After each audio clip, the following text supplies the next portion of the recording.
It's Thirsty Leo season! Did you drink water today? We know it's not August, but wherever we are, it's always Leo season. This is Colleen. And this is Eileen. And we are the Thirsty Leos. But don't worry, this podcast isn't just about us being Leos. Although it is what brought us together in a faraway country. Our podcast is about anime, thirst, creating content, being Asian American women, and just surviving through life. Welcome back to Thirsty Leo season. Oh, high energy. Wow. I can see why Eileen is so excited, because last week we talked a little bit about where I was 5 years ago, and I shared a little story about why I went to Cambodia, the heartbreak, Taiwan, YouTube, where it all began. Today's episode, we're giving Eileen the floor. She is going to be sharing with us where she was 5 years ago, what she was like, what kind of mentality she was in, who she was like. I think I already said that. But anyways, what she was like 5 years ago, and I'm very excited to hear this, because even though me and Eileen met a year ago, and we have been talking nonstop about our lives, I think, like, even in the past, sometimes, like, some stories, like, you know, just haven't come up yet because we haven't had all that time. So I'm really excited to hear this. And Eileen, I'm pretty sure you're excited to share.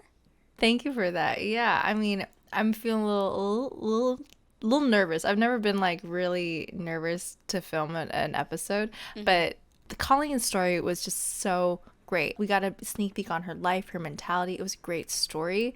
It was a great little time. Like, I still feel like I was there, you know, when I listened. I re-listened to the episode too. And when I was thinking back onto my past, I was like, I don't know if I have a succinct story like that, because there's so many things that were happening. So I've, you know, been rummaging through some photos and through some memories, and I think I have something for today. So I am excited, a little nervous. Yeah. I'm very excited. Okay, before we begin, though, we always have to ask, how are you, Eileen? Oh, me? Yeah. I mean, I'm okay. Today, actually, particularly, was a really productive day, which is good because I haven't had one in a while. Nice. Basically, I got COVID 2 weeks ago. And, and that kind of put our podcast... Yeah. Pushed it back a little, pushed back our schedule. We did. And I was even like, oh my God, I should, like, say something. I should, like, put this on Thirsty Leo season or be like, oh, we're on hiatus. I was out. I couldn't even do that. Colleen was just really patient with me. I got that, and then as soon as I went back to work, it was just like double after shift, because then, like, I got sick, then, like, everyone got sick. It was a whole mess, and right when I was recovered, everyone got sick. It was just, you know, but I did have actually my second art tabling event in Seattle, which was really fun. Wow. Yeah, thank you. With my friend that I tabled with last time, Jessica, or Natsukashi Art, we tabled also at the UW campus, and it was kind of a smaller event with just more students. It was like a normal school day, but we actually did better than we thought, and of course, like, it was just always fun to do it. So I kind of took all that energy, and today was the first day I was really able to sit down after COVID and after all the work shifts and everything, and I actually did all my inventory after the event, and I actually did all my organizing, all my budget tracking, you know, incomes and spendings and like net profit and taxes and all that other stuff. So feeling super, like, very focused today, very like setting up for success. I applied and was accepted for a few other events too, which I'm really excited about. Yeah, like all throughout from the summer until fall, and I'm just like, yeah, look, go. So dude, that's exciting. Thank you. Yeah. Colleen. Yeah. How are you doing? I've been good. I feel like Eileen always has such interesting and fun, exciting stories. I'm just here in Taiwan, still living my mundane life. It's exciting. Yeah. Thank you very much. Yeah. I want to say it's the same, and I don't like that's the same. But I think, like, that rut that I was in, like, 3 months ago, you know, when both of us were just, like, not feeling it. I'm glad to say I'm out of that. But I think it also has made me, like, reflect on a lot of things and consider and really think about the future, because I think like back then I wasn't able to even think about the future, but now it's like, okay, I don't know what the next step is, because I might be moving back to America in October, or should I stay? But like staying, I'm just so depressed. Like my mental health is not doing well here. So a lot of those questions have been coming up, especially how like summer's coming, and then right after summer it's basically October. So I'm just like thinking a lot about those things, and yeah, like I want to say I'm like a 5 out of 10 every day. Not bad, but not good. Right. Yeah. I could see, I could feel that. You're in another, like, impasse. Like, exactly what you say, like, do I stay in America? Do you stay in the thingy? But it's now just, like, 3 months in the future from the last time you were thinking about all that stuff. Yeah. Oh. Every time I'm like, like, I'll think about it again, like, later. But then, like, later is now. And now is, like, soon. I don't know if that makes sense. No, it does. If there is anything you could change about your life, like right now, top of your head, what would it be? I think I would like to make some friends. Yeah, because like my mom was here the past 2 months, and my priority was her, and obviously like I didn't go out to make friends, I didn't meet anybody, and now that she's gone, like the reality of the loneliness is now really hitting me, and I'm like, oh shit, like not that I don't enjoy this time of solitude, not that I don't enjoy that, because I actually do, but at the same time, like the loneliness is also a very big factor into why I'm not enjoying my time in Taiwan. And also I have no one to blame but myself, because I know like that's like my own introvertedness or like my own insecurities, that's like, oh, like I'm scared to go out and make friends. And so like, but it's hard. Yeah. And you don't have to blame yourself for that. Like for you, maybe it seems like a mundane life, but for me, you're still like my dear friend in Taiwan, wild, and like you're still on your adventure to me, in my eyes. So every day and every week is different. Your mom was there and then she wasn't there, and you did this burrito thing, then you didn't, and then you did this, and then you did this, and you applied for this.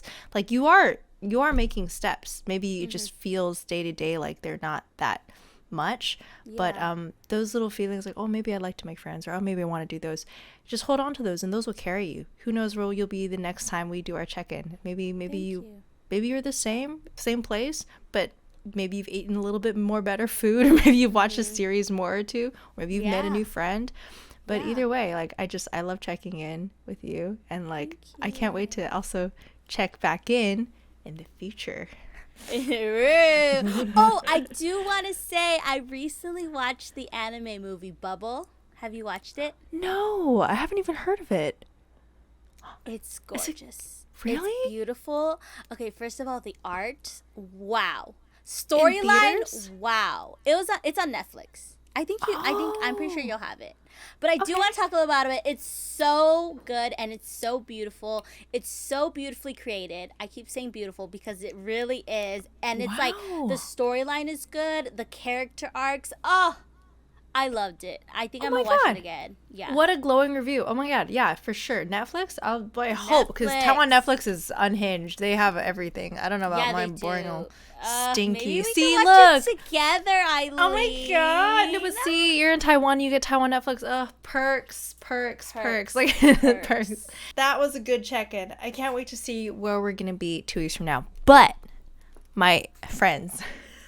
You're getting ready. You're getting ready. She's doing all these hand movements.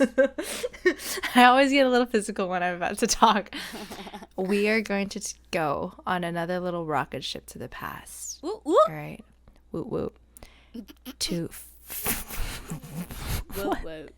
Woot woot. To 5 years. Okay. Rusty rocket ship. I'm so sorry. It's like breaking down as we're in it. No, that's a perfect example to describe where I was 5 years ago. Colleen, okay, 2017. Eileen, all right? What do you see? All right? Whatever you see, erase it. Replace it with loser. Okay. Loser. Sad. No friends. But wait, terrible. That's what I expect. Stinky. That's what I envisioned. I'm just kidding. Hell yeah, you know me so well. I love you so much. Okay. I'm I kidding. might be exaggerating a little bit, but Okay. basically, I just want to lead with saying that I'm really, really happy with the person I am now. Not too happy with who I was back in 2017. I think I speak for everyone when I say that we've all done a lot of growth up in here. Great. Therapy, great. Processing, great. Lovely friends, awesome. Back then, Eileen had kind of none of that, and she was firing in all the wrong directions, and she was struggling a lot. But it's kind of sifting through all the stories of this time. Like when I think of 2017, immediately the feeling could only be described as cringe. Like, oh God, oh no, leave it in the past. Do not want to think about it, you know? Do you feel this way about your past or no? I do, but I wanted to ask you. Okay, 2017. Oh. How old were you? Oh, okay. 19, I think. Does that check out? 19. What is our age difference? Because I know that your story, you were like 20 turning 21. You're 4 years younger than me, no? Are you serious? Because in 2017, I was like 19. You're not. I was. Wait, you're one Okay. year younger than me? No, well, how old are you? I'm 23 I'm 25. right now. I'm So 20. you're Oh, yeah, 2 that years checks younger out. than me. True. Yeah, that checks out. So I think Why I was did I like, think 4? I don't know. Okay. Either way, Sorry, continue. I think I was like 18, just turned to 19, freshly minted 19 in 2017. Wow. And yeah, because I was Wow. 18 when I came to college in 2016. Ew, disgusting.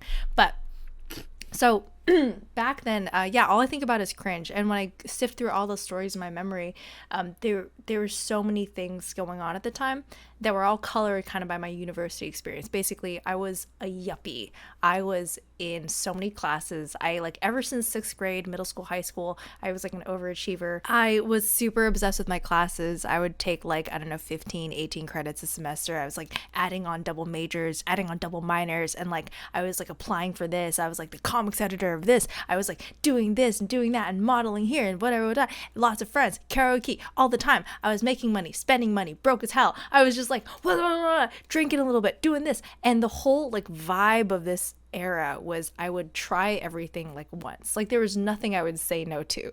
I would just do Wow. everything. I'd meet everyone. I just try to Yeah. be friends with everyone, you know? Yeah. What experience? Yeah, experience. And at that time, also just some other background notes, but like a lot of my friends, I was a weeb, you know, I was very into anime. I had a lot of friends, and I think out of my whole friend group, there's maybe one girl who was kind of like a tomboy who I still love very much, but like I mostly had guy friends. I did not have like any girlfriends. I didn't know really how to do girls, and I was just very like nervous, anxious kind of young person, which is what you're supposed to be at around 19. Yeah. But the one thing that kind of sticks out through this whole thing that's happened specifically in 2017 was that I decided to rush for a sorority. And that's the story that I'm going to talk about today is that, because all of that kind of makes sense. The whole jobs thing and the whole like all of that. But then randomly, like I decided to deviate away from my weeb breeding. And I was like, you know what? I want to join a sorority. Whoa. And that is like kind of the one thing that I feel like now looking back kind of helped set me on a better path to where I am now. Wow. Yeah, so yeah, we can get started on that. Let's get into it. So basically, back then I was just doing everything all the time, and I never thought that I would ever join a sorority. Like it just never was on my consciousness. Back in my university, there were always like little tables set out, and you always see like the really pretty girls and the really like guys like playing music and blasting, and they're like rush this and kappa Yeah. beta sigma a and beta and phi beta. And it just was like something that I think almost as like an academic more girl, I was like, I would never do something like that, like but I was kind of also post semi breakup. Right. This is fall of 2017, and I had like almost nothing to lose, you know? Yeah. And I had caught wind of some beach event that was going on from like this girl I knew. She was really pretty, really cute, really sweet. She was in my choir class, and I remember that she was in the sorority. And I don't even really remember if she invited me to go or if I just kind of decided to go, but I think she casually mentioned like, oh yeah, there's just going to be like this beach thing that we're having this Saturday. You should come. Maybe she said that. Maybe she didn't even say that. But I was just like, oh, well, okay. I think I think I'll try to go to that. Wow. Word. I mean, I don't even think I really processed that it was like a frat event, because it was a fraternity that hosted it. I don't think I processed that at all. I was just like, oh, I want to go do things. Again, a fresh breakup, no friend. I was trying to do new things, of course. So I just still remember like being in my room and like I didn't really know what to wear to this, like just throwing all my clothes all over the room. Like, Ooh, like in the I movies where they like take it all out. absolutely. Oh, Yeah. absolutely. Like I was like, I want to look cute, but I don't want to look like too. There's gonna be guys there, and like I have guy friends, but these are not the kind of weebs that I know. These are gonna be like, oh god, they're like frat, you know, they're gonna be frat boys, and I'm like, I don't know what to do. So I, after like a few hours, I kind of like run my way down to the bus stop, and immediately just like loud, excited, gorgeous, happy, friendly girls, all in groups. I'm alone. Okay, no friends. Again, I was just alone with my little shades and stuff. And I picked like this weird, I thought it was like a boho look, like this weird shirt. It looked terrible. I was just kind of there, like shivering a little bit. And then there's all these boys with like all their arms cropped off, and they're like, okay, this bus is leaving. And I remember just kind of like sitting on, like, just kind of like feeling very invisible, like looking really cool, because I had, looking really calm, because I had friends at this point in my life, but like, I just very much didn't talk to anyone. Right. And I still remember like this like very like loud, like absolutely summery, like large black girl come onto the bus, and she looks dazzling. She has like these like yellow shades and everything, and she's with a bunch of girls, and I'm like, damn, I don't fit in at all. Later on, that girl would actually become one of my closest sisters. Fun fact. Wow. Yeah. But I'm going on this thing. Basically, I get there, and it is just like the cutest, most like sorority girls you've ever seen in your life. This whole beach, we're walking down, and everybody there is loud. They're mixing jungle juice, Tito's is flowing, orange juice, whatever. There's DJs like it's like a whole beat, and everybody's in the cutest bikinis and the cutest whatever, and there are these guys just walking around. Everyone seems so comfortable and so happy. No one, I think, is legal, and we're all drinking. And I'm sitting there, and I only know that one girl who casually maybe invited me to this. So I kind of like go to her, and I'm like, hi. And she's like, oh, hey, you made it. I'm like, yeah. Okay, I'm going to walk around. Oh, yes. And I was like, so I really just like spent like 2 hours in my room over analyzing what to wear, like just to come here and not do anything. And I was walking around like with the little drink in my hand, like cute, like, and it was too strong for me too. I was like, I don't like that. And I was just walking, like trying to like bump to the music, but also trying to like not look incredibly nervous. I had my shades on and everything, and again, like I'm just watching all these girls with these huge smiles, and they're so like, they're just a bunch of girls, and again, no girlfriends. I don't know how to talk to girls. I'm worse off than guys are, because it's not like at that point I realized I had nothing to go with. Like did not fit in at all. Yeah. But it kind of got to that point where there was nothing else I could really say or do. So I just walked up to like the friendliest looking girl in my friend's group, and I was like, so how do I join? And there's nothing else to say. I don't even know if I really wanted to join. It was kind of just small talk. I was like, so how do I join? I like how that's your first go-to like conversation starter. I mean, so how do I join? What am I supposed to say? Because it's just like, I mean, like, also I was drinking out of their alcohol that they had provided for me, and it was very obvious that it was for them, and I kind of got a cut because I was like her friend, but like it was for them and for people who were interested in joining. So I'm like, oh, I can't walk around here scandalously stealing alcohol from people.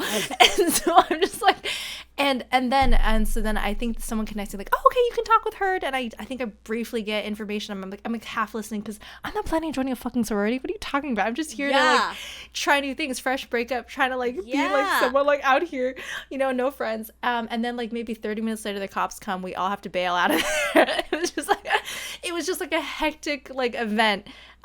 But somehow I get roped into all of these events in the future, and I end up like hanging out with them, and then all of a sudden I'm there like pledging.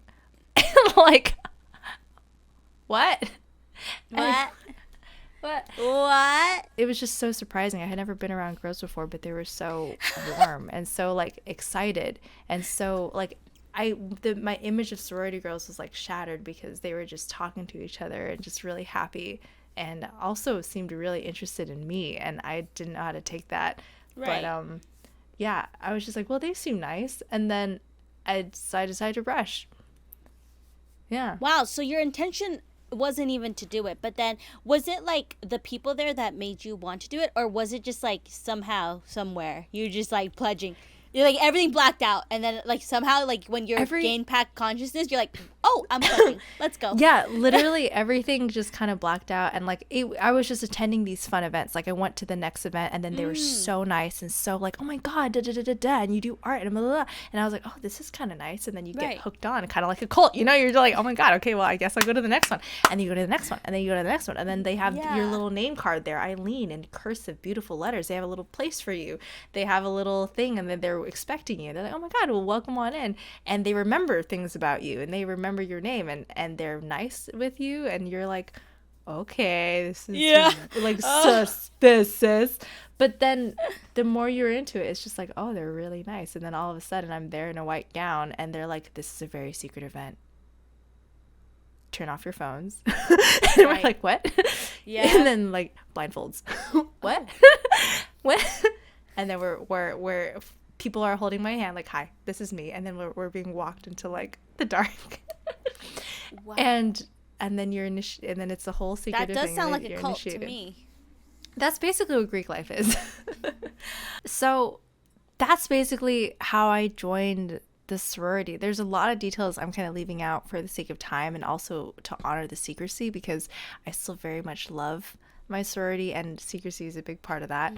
But the main reason why I wanted to talk about my experiences with them is because it's only now that I'm looking back, like where I was 5 years ago, that I realized how much the group like really gave to me. As soon as I entered, also, it was like I wasn't really planning. Like every step along the way, I was like, well, I could still give up. Like I could still like not join, because it's not like you join and then you're in. We actually do a whole year rush, so you spend like I don't know, 5 months trying to join, and then you can still actually, they might still like not accept you, and then you spend the whole spring still trying to join too. It's a whole year. Wow. Which is like way longer than most Greek life, which is like you're in, yay, and you're a sister forever. Like no, they're like, you really want to commit, girl? Like it's a whole year of like you need to bond with these girls. And like that big girl that I saw on the bus, like she suddenly was like my sister, and suddenly like we were just connected and we had to be friends. And it's like, how do you welcome all these people into your life so easily? And like, how could they welcome me into their life so easily?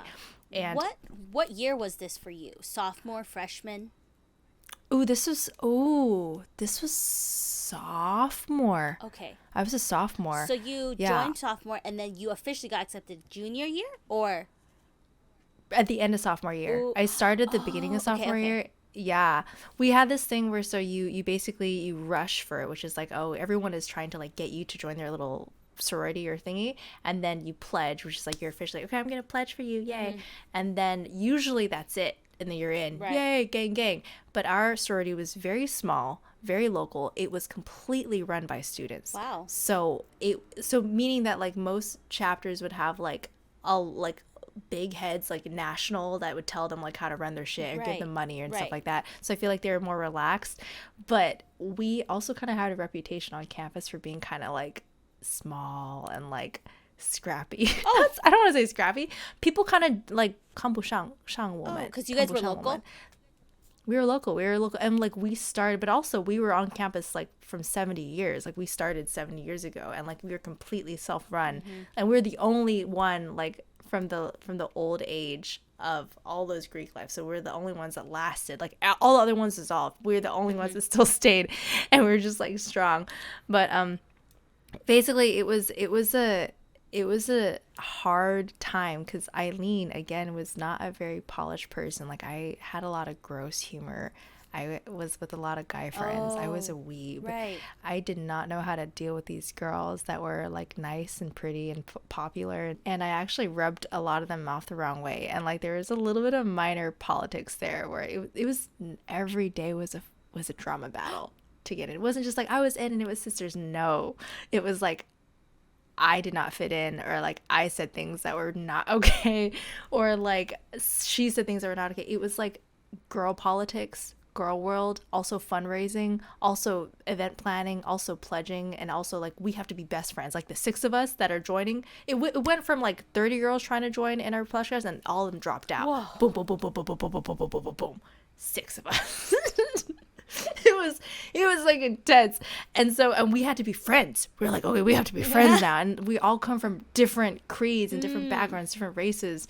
And it was like they like, you have to accept each other or whatever it is, or not. But for some reason or another, like they ended up accepting me like as I was. Like apologies were made. Like I learned actually from them how to draw boundaries, I learned other people's boundaries. Right. Like I can't just say gross stuff, you know, or I can't like just do this or say that. And they were patient with me. And I also was going through a lot of like trauma and a lot of processing back then that I had nowhere to turn. But every time, like I thought that they would kind of like abandon me and just leave me, but time and time again that they would like pull me back. Like I remember that same girl who I saw on the bus, like her like saying, her like holding me, she's like, you're not going anywhere, you're not going with like that guy, you're not gonna go home with that whatever, you're just gonna stay with us. And it was a very aggressive sort of love. It was like, no. And I'm like, why do you, and my immediate was like, why do you care about me? It was a suspicion, Right. but for them they're like, what are you talking, like you're our sister, like what the you're shit, our like, and friend. it wasn't this sort of like you're our sister. It was like, Eileen, shut up, what are you doing? Like it was like, and that kind of like makes me feel sad to this day because they were just so intensely authentic. Like if they were angry, they were angry. If they were happy, they were happy. If they wanted to get fucking drunk, they were crazy, you know? If they wanted to fight, they fought. Like it was not a peaceful sort of like, oh, fun times, sorority. No, it was like every day was so much emotional labor. Yeah, it wasn't like superficial, to be with these girls. right? It was like everyone showed their like true emotions to each other, and that's when you know like it's a true bond because it's not fake, like you said. Yeah. It's not like, if you want to be happy, I guess you can go with that random guy. It's more like, no, you're not going because I actually care about you, and it's not superficial. Exactly. I was expecting that like I would become a really fake person, or I would like learn like all these catty ways of doing girl things. If anything, all of them were real with each other. All of them, if they were mad at each other, just don't want to talk to each other because they cared so much about each other. They so aggressively cared about one another and aggressively cared about the sorority, which is why they always fought on how to run it. Yeah. And we were small and scrappy and underfunded and always broke. It was just, but they also aggressively cared about me. So I feel like they were all real and I was maybe the only fake one. That's kind of how I feel. Whoa.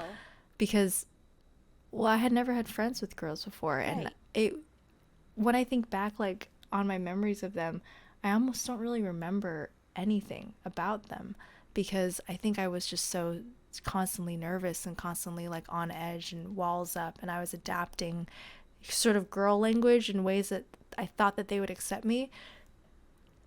So I kind of always feel a little bit of shame when I think about that. But through the years, they keep on checking up on me. Like, they keep texting me, like, Eileen, like, I miss you. I love you. How are you doing? I heard you moved to Taiwan, or I heard you moved to Seattle. Or, like, one girl here will text, or one girl wish me happy birthday, or one, like, for some reason, like, they haven't forgotten me. And I still feel a guiltiness because I don't really, I just wish I could have been more authentic with them. But, that was like a I don't know, big change for you though, huh? Because like you said, you didn't really have a lot of girlfriends growing up. So then like that was probably a shock for you. You're probably still like taking it all in at the time. Yeah. Would you say? Yeah. Oh yeah. Yeah. And then like you said before, like you really just have to like, at the time you might not even notice it, but then when you look back, you're like, whoa, like those girls really got your back then, and they still do. And that's great. It was something very special. Like women, we bond with each other, and we're so intense with our feelings and so intense with like, if you betray one of each other, it goes deeper than just like, oh, we're not friends anymore. It's a deep thing, you know. And I saw the full gamut, and there were so many times when I was in it where I'm just like, this is so stupid. Like these girls are fighting or like whatever, and it was just, a constant like texting threads and yelling matches and what. It wasn't always like that. Like we had a lot of fun, but it was just like this sort of weird little dysfunctional family that at the end of the day all loved each other. Yeah. And I kind of left that behind me because I thought that I didn't belong there anymore. But was it after I mean, college ended, or was it during the time you were there that you were? So I actually, after I pledged, so basically I pledged and then I had my debutante ball to actually initiate. But the year after that, like I went full send in. Like I immediately became the promotions chair. Wow. Like I designed t-shirts, flags, brochures, fundraising stuff, whatever. Like I went all in. I needed that because I wanted them to like me. I wanted them to accept me. But also like I was doing a bunch of other design jobs and stuff at the time. By the way, at the time I'm all of the sorority, I'm still doing all the jobs. I'm still doing all the stuff and all the careers and stuff like that. And then after that, I became actually the recruitment chair the year after. So at those same events that I was just kind of all nervous at, like, like I began to host them. Whoa. And yeah, and I would plan them, like all the vendors, all the venues and all the whatever and all the bookings and everything. Yeah. And I was feeling like really like big brain and stuff. But again, like baby girl was overworked. She was tired. She was stressed. There's certain memories of my sorority that I'll never forget. But there was one event where like it was going so poorly. Like I had like 40 girls in the room. There was a little bit of music, but like the vibe was just off. And like all the other events have gone well, but this one like they were just kind of awkward. It's because I was stressed. Like the food hadn't arrived on time, and like I had people that hadn't really signed up and stuff like that, and like I was trying to check people in. And I remember seeing my sisters' faces, and they were looking kind of exasperated because they're like, "What's going on?" They're like, and I remember just like cowering like under this table, like just like, oh my gosh, breathe, having a panic attack. Breathe. And then this girl, the same girl that I approached at the beach years ago back then, she comes up to me, she's like, "Eileen, what's going on?"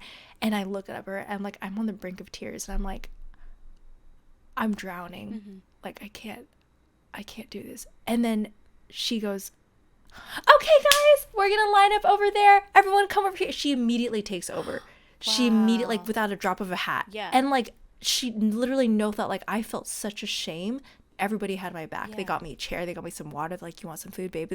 It literally was just immediately she took over and and there was no sort of, and she fucking killed it. She brought the vibe up and whatever, and then I just let her kind of take control, and then she turned the night back to me whenever I was ready. They were checking up on me constantly, and I remember just like crying in the bathroom afterwards because I'm not the kind of person who asked for help. Yeah. But that was the first time I actually like told someone like, "I need help. Like I need you to do this." And with no judgment, they're like, "Right, done. Okay, so this is what we're gonna do." And it was no kind of like, "Oh, Eileen didn't do her shit." Yeah. Or no, it was just like, "Yeah, obviously I'll help you." And I was like, "What?" I think her reaction really reassured you of that bond that you guys had. To me, it was such a big deal. I'm not even sure if she remembers it, but like, I'm sure if I had even asked for more help, or if I had opened myself up more, maybe I wouldn't be so kind of confused now, because I'm sure if I had just asked for that love, they would have given it to me. Like, of course, like I didn't get along with some people at first, you know, that was whatever. But literally, that's all in the past. And over the years, like everyone that we had a little friction with, like we were cool, because it's weird, like this sort of fabricated thing of sorority sisterhood, but it's real too. But all that to say, you know, COVID happened, and then I kind of did drift away from the sorority. They always included me in like group chats and like events and stuff, but of course I moved and things happened. But the kind of impact that they had on me, like I almost exclusively, all my friends are girls. Wow. What a change. Like, yeah, like I have some guy friends that are kind of weavy or whatever, that's fine. But like they introduced me to this whole empathetic, compassionate, and aggressively caring world of basically women supporting women, or like even if we have differences, or even if whatever, like we got you. They opened up my heart. Like they held me down when I didn't want to be, or they told me that they loved me explicitly or not explicitly when I didn't love myself. Yeah. They gave me so much when I wasn't ready for it, and I just feel like I wish I could give them back that now. I'm sure I could resolve that, but like I am definitely the person I am today because I randomly just decided to join a sorority. Like, yeah, I could have been an overachiever, whatever, yuppie girl, and always been like, oh, I'd never join a sorority. But like, because I did, they gave me so much. Yeah. And to this day, like some of my fondest events and memories are of that crazy, chaotic time in my life, that they were there for me. These girls who I'd never met before in my life, who had no obligation to be nice to me or love me, they were there. Yeah. And now, like, I was texting in some group chat I was in to, like, the other day. Me and my girls are trying to go to Spokane. We have like another art convention there. We're like all going to be on an Airbnb and stuff like that. And back if I was still rushing BBG, like that, something like that would have freaked me out. Like a Airbnb with girls hanging out? No, like what is that? No, I could never. Like, but now I'm like, oh my god, yes, only girls. I'm like, yes, like come you're close. excited now. Yes, basically, yeah. I have girlfriends now, but they just introduced me to empathy and kindness and sweetness. And I one day will repay them, and who knows, maybe I'll like text them again. Dude, I also think that was such a pivotal moment, because I feel like if you went into like the yuppie world, it's like very competitive, right?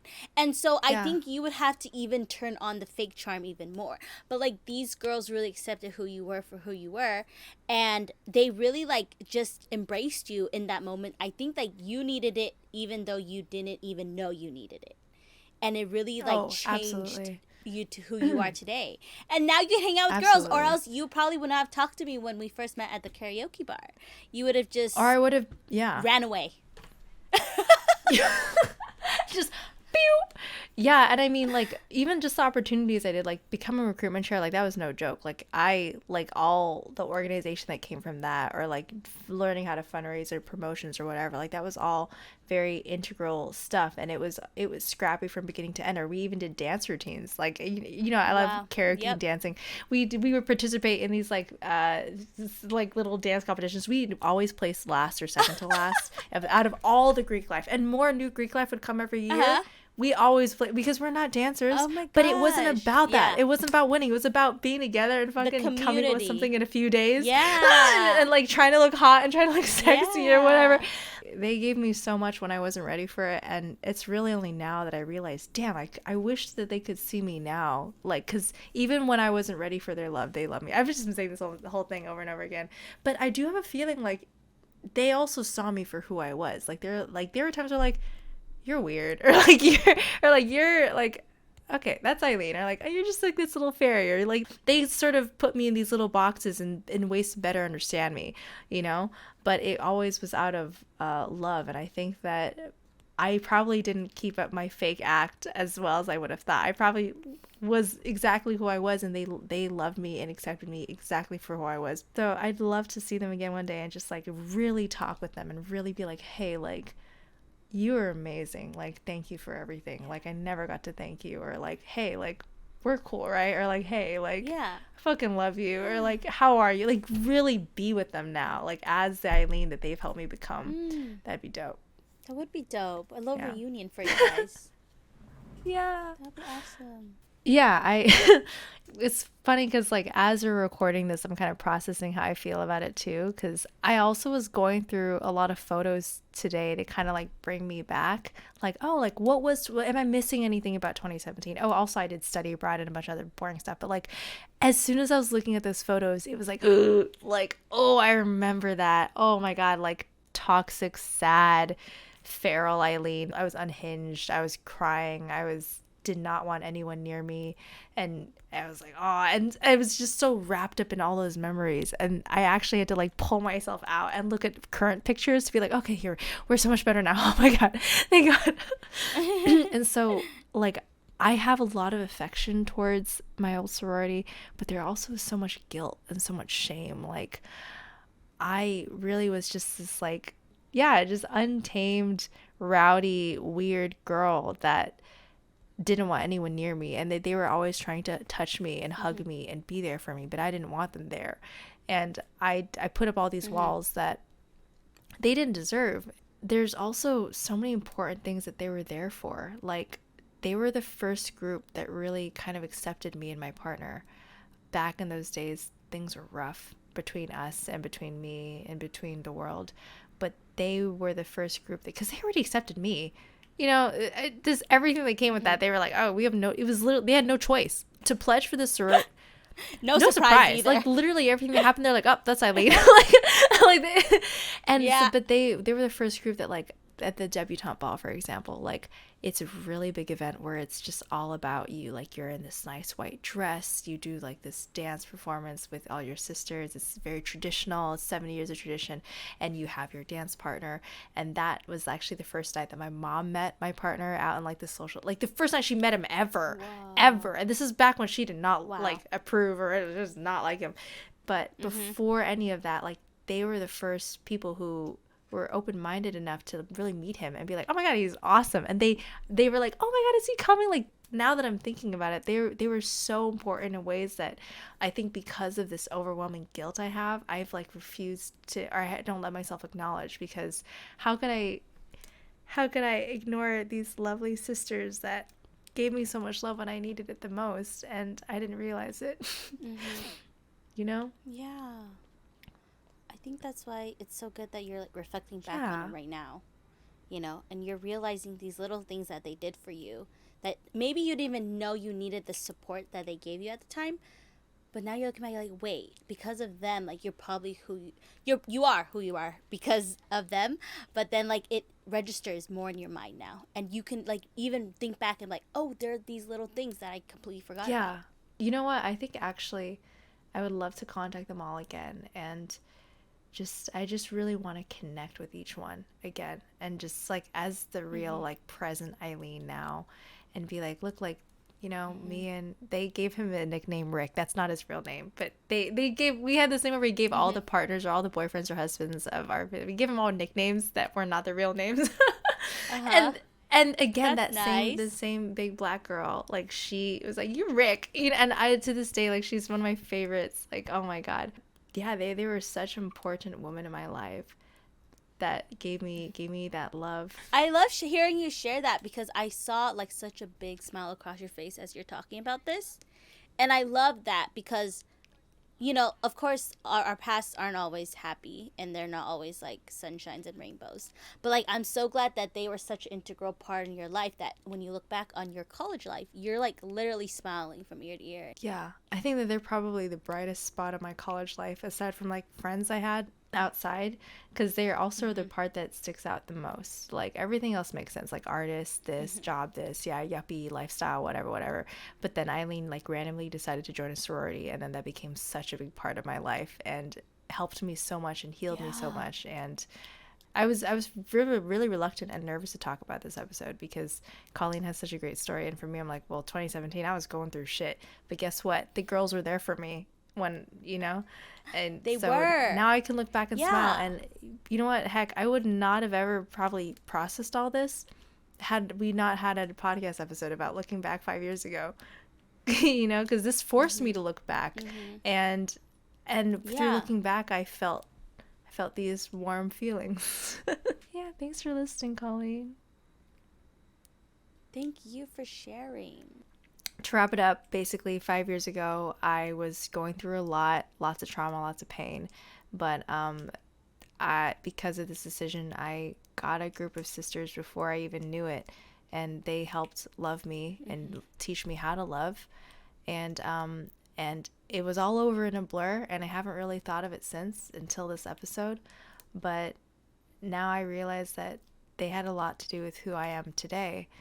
And now here I am in Seattle making a lot of more genuine connections, learning about all these things that they taught me, like boundaries and appropriate conversation topics and how to not go crazy, you know, and how to care for each other. I am just like, most of my friends now are girlfriends. Like I work with the staff completely of women. Like all of my artist friends, the closest ones are women. Like you're Colleen, is like my best friend, like also a woman. And like that is directly attributed to them. They gave me so much of that. Right. And yeah, this has just been a nice little throwback episode to look back on where Eileen was 5 years ago. And yeah, I can't wait to see where we'll be 5 years in the future too. I wanted to ask you, like, have you ever thought about what it would have been like if you didn't join that sorority? I think I probably would have been the same person I was before I joined them. Like I was raised on the internet, so a lot of kind of gross humor, a lot of shock stuff, I'm not going to all pin it on the guy friends that I had, you know, it was a different time back then too, but I just basically always felt very isolated. Like if I even saw like happy, pretty girls, I kind of got shy and intimidated. Or if I even saw frat boy, oh, I didn't even mention the frat boys were like very kind. They're very, very nice boys, you know, like that, like at least the ones that we hung around with. They looked like kind of like muscular, whatever, like kind of always at the gym or whatever. But they kind of through all the parties or through all the events and all the things that we attended together, I gained confidence socially, and I also opened my mind, you know, like, because that whole academic like side of me was like, oh, you know, Greek life is like, ooh, they're just partiers or whatever. Quite on the contrary, I mean, there were a lot of very successful, also very smart girls in my sorority. There are also a lot of smart guys in the frat that were very kind, and that when there was some real shit that we went through as a community, like there were cases of assault that we had to, not within our groups of course, but it was just like in the community that we had to deal with, and there was even maybe some suicide, even some this, and it was just things that we were struggling together with, and we were all just lost kids trying to have a good time and trying to find relationships, and we found those through Greek life. The sorority opened my eyes so much to basically giving me the training wheels, giving me the tools on how to open my mind to meet new people. And if I hadn't met them, maybe I would have just been in that same rigid kind of place I was before, very judgmental, very scared, very isolated, you know, very intimidated.